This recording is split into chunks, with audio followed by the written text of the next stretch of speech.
శ్రీ గురుభ్యో నమ. నా పేరు ఇడుకుళ్ళ జనార్దన్. వృత్తి వ్యాపారము. నా హాబీ హిందూ దేవాలయాల్లో ఉన్న విజ్ఞాన శాస్త్ర అంశాలను సేకరించి భక్తులకు తెలియజేయడము. దీనిలో భాగంగా ఈరోజు మనము మల్లూరు శ్రీ లక్ష్మీనరసింహస్వామి గురించి చెప్పుకుందాము.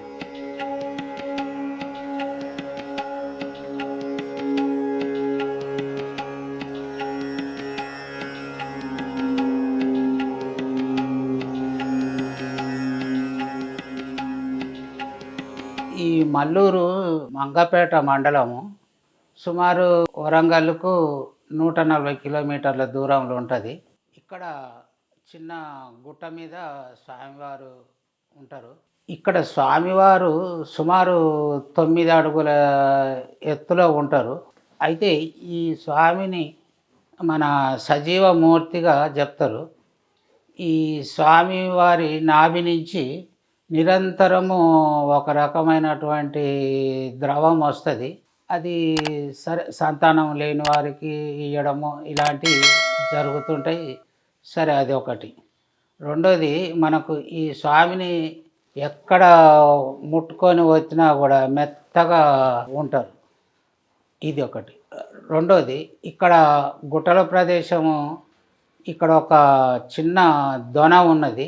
ఆ దొన నుంచి నీళ్లు నిరంతరం జలం వస్తుంటుంది.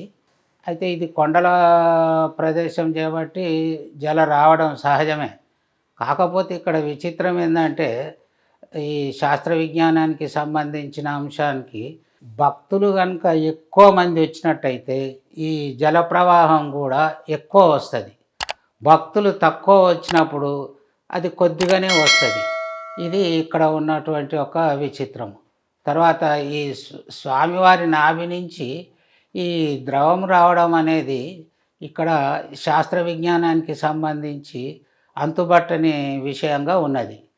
అట్లాగే స్వామివారిని ఎక్కడ శిలారూపమైనప్పటికీ ఎక్కడ ఒత్తినా కూడా ముట్టుకున్నా కూడా మెత్తగా ఉండడము ఇక్కడ శాస్త్ర విజ్ఞానానికి సంబంధించి నా అంశం.